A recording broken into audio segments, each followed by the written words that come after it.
Hello दोस्तों, आज की जो कहानी है भोलेनाथ के एक सच्चे भक्त की कहानी है। देखिए कैसे भोलेनाथ ने अपने भक्त को मौत के मुंह से बचाया और उसको एक गरीब से अमीर बनाया। एक गांव में एक गरीब परिवार रहता था। उस परिवार में माँ बाप थे और उसके 5 बच्चे थे। माँ बाप और चारों बच्चे मेहनत मजदूरी करते, किसी के खेतों में जाकर, किसी के घर पे जाकर, तब जाके उनको रोजी रोटी का इंतजाम होता, 2 वक्त के खाने का इंतजाम होता। पर जो उनका छोटा बेटा था वो हर वक्त शिव भक्ति में लीन रहता। जहाँ पर भी कहीं शिव चर्चा होता, कहीं पर पूजा पाठ होता, शिव जी का भजन होता, वहाँ वो पहुँच जाता।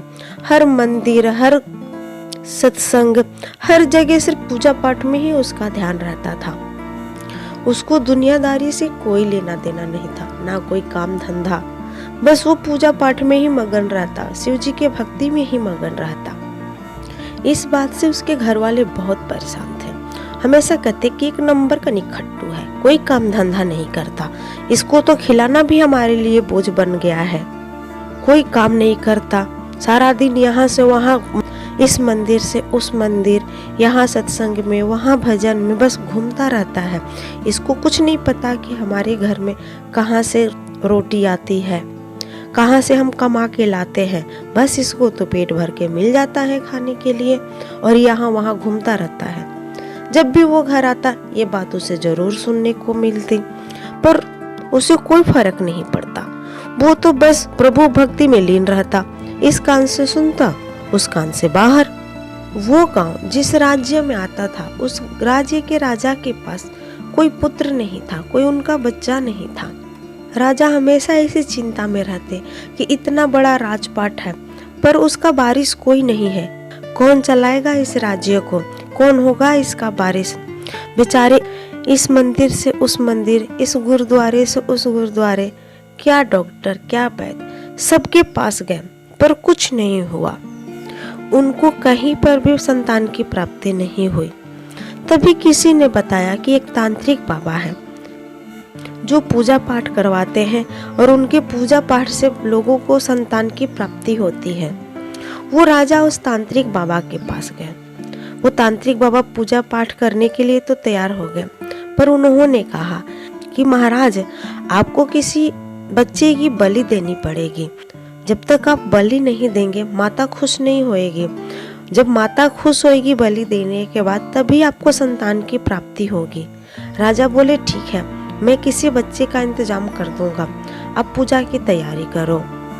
राजा उसी दिन अपने पूरे राज्य में हर गांव में मुनादी पिटवा दी कि जो भी अपने बच्चे को देगा माता के बलि के लिए, मैं वो पूरा गांव उसके नाम कर दूंगा और बहुत सारा धन, हाथी घोड़े दूंगा। अगर कोई अपना बच्चा अपनी खुशी से, अपनी मर्जी से मुझे माता को बलि देने के लिए देगा। ये मुनादी हर जगह पिटवाई गई। ये मुनादी उस गांव में भी पिटवाई जहां पर वो लड़का रहता था जो शिव भक्त था। पर किसी भी गांव के कोई भी लोग अपने बच्चे को देने को राजी नहीं थे। पर वो गरीब परिवार, वो सोचने लगा कि हम तो इतने गरीब हैं, 2 वक्त की रोटी के लिए भी हमें मुश्किल से जुगाड़ हो पाता है, तो क्यों ना इस नालायक बच्चे को राजा को सौंप दिया जाए। ये वैसे भी कोई काम धंधा नहीं करता, पूरा दिन यहाँ से वहाँ मंदिर में घूमता रहता है। कम से कम राजा को देने से राजा एक गांव हमें देगा, धन दौलत देगा, घोड़े हाथी देगा, तो हम अमीर हो जाएंगे, कुछ तो काम आएगा हमारी ये नालायक।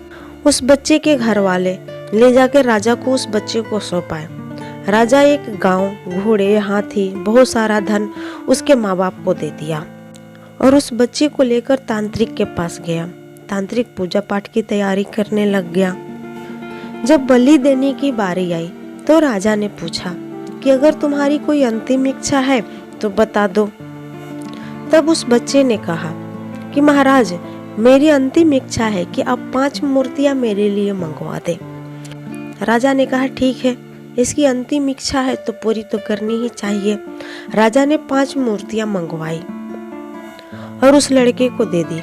लड़के ने सारी मूर्तियां अपने सामने रखी और एक एक करके सारी मूर्ति तोड़ दी।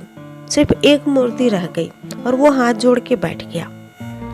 ये सब देखकर महाराज को बड़ा आश्चर्य हुआ। उन्होंने पूछा, तुमने ये क्या किया है? तुमने 5 मूर्तियां मंगवाई, जिसमें से 4 मूर्ति तुमने तोड़ दी। एक मूर्ति के आगे तुम हाथ जोड़ के बैठे हो। ये सब क्या है? मेरे समझ में नहीं आ रहा है। एक बार मुझे बताओगे इसके बारे में? तब उस बच्चे ने कहा कि महाराज, ये पहली मूर्ति मेरे माँ बाप है। उनकी जिम्मेदारी थी, मैं उनका बेटा था। मेरा पालन पोषण करना, मेरी रक्षा करना उनकी जिम्मेदारी थी, पर उन्होंने वो जिम्मेदारी नहीं निभाई, इसलिए मैंने इस मूर्ति को तोड़ दिया। और ये दूसरा मूर्ति, मेरे चारों भाई हैं, ये उनका भी फर्ज बनता था। मेरा बड़े भाई होने के नाते वो मेरी देखभाल, मेरी रक्षा करते। मेरे माँ बाप जब मुझे आपको सौंप रहे थे बलि देने के लिए, तो उन्हें रोकना चाहिए था, पर उन्होंने ऐसा नहीं किया, इसीलिए ये मूर्ति भी मैंने तोड़ दिया। ये तीसरी मूर्ति, ये मेरे परिवारजन की है। उन लोगों का भी फर्ज बनता था मेरे माँ बाप को समझाने का कि ऐसे अपने बच्चे को बलि देने के लिए राजा को ना दो, पर उन्होंने भी ऐसा नहीं किया, इसलिए मैंने उस परिवार वालों की भी मूर्ति तोड़ दी, उन रिश्तेदारों की भी मूर्ति तोड़ दी। ये चौथी मूर्ति आपकी है महाराज। आप तो इस राज्य के राजा हैं, हम आपके सेवक हैं, आपके प्रजाजन हैं, आपके बच्चे हैं। हमारी लालन पालन का, हमारे रक्षा का जिम्मेदारी आपका भी बनता है, पर आपने भी अपने बच्चे के लालच में आकर मेरी बलि देने के लिए सोच लिया, इसलिए मैंने आपका भी मूर्ति तोड़ दिया। ये 5वीं मूर्ति, ये मेरे इष्ट की है, मेरे भोलेनाथ की है। बस मैं उनकी मनन करके यहाँ पे बैठा हूँ, बस ये सोच के कि आप लोगों ने तो किसी ने मेरी मदद नहीं की, किसी ने मेरी रक्षा नहीं की, पर मेरे भोलेनाथ वो जरूर मेरी रक्षा करेंगे। अब वही मेरे लिए कुछ करेंगे। अब तो बस मेरी जिंदगी और मैं उनके हवाले हूँ। ये सुनकर राजा का दिल दहल गया। वो सोचने लगे, बच्चा तो बिल्कुल सही कह रहा है, मैं इस राज्य का राजा हूँ। अपने प्रजा का, अपने लोगों का रक्षा करना, उनका पालन करना मेरा फर्ज बनता है, और मैं इस बच्चे को बलि देने के लिए लाया हूँ। ये तो मैं बहुत गलत कर रहा हूँ, ये पाप कर रहा हूँ। मैं माता को किसी बच्चे को बलि देकर और अपने संतान की प्राप्ति करूँगा। हो सकता है इसका पाप भी मेरे सर लग जाए और मेरा बच्चा ना हो, और उस पाप को भी मुझे झेलना पड़े, तो क्या फायदा। ये बच्चा इतना अच्छा है, इतना समझदार और संस्कारी है, जो भगवान में इतना विश्वास रखता है। इससे अच्छा संतान तो मुझे कोई मिल ही नहीं सकता। राज्य का सबसे अच्छा वारिस यही साबित होगा। क्यों ना मैं इस बच्चे को ही अपने बच्चे की तरह पाल लूं। अगर मेरी कोई संतान हुई तो ठीक है, अगर कोई नहीं हुई तो यही मेरा राज्य का वारिस बनेगा।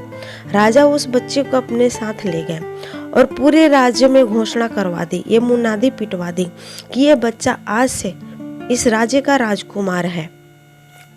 राजा उस बच्चे को अपना बेटा बनाकर, राजकुमार बनाकर अपने घर पे, अपने महल में रख लिए। वो बच्चा हंसी खुशी राजा के साथ रहने लग गया। तो दोस्तों, देखा आपने, ये होती है भगवान पर विश्वास की ताकत।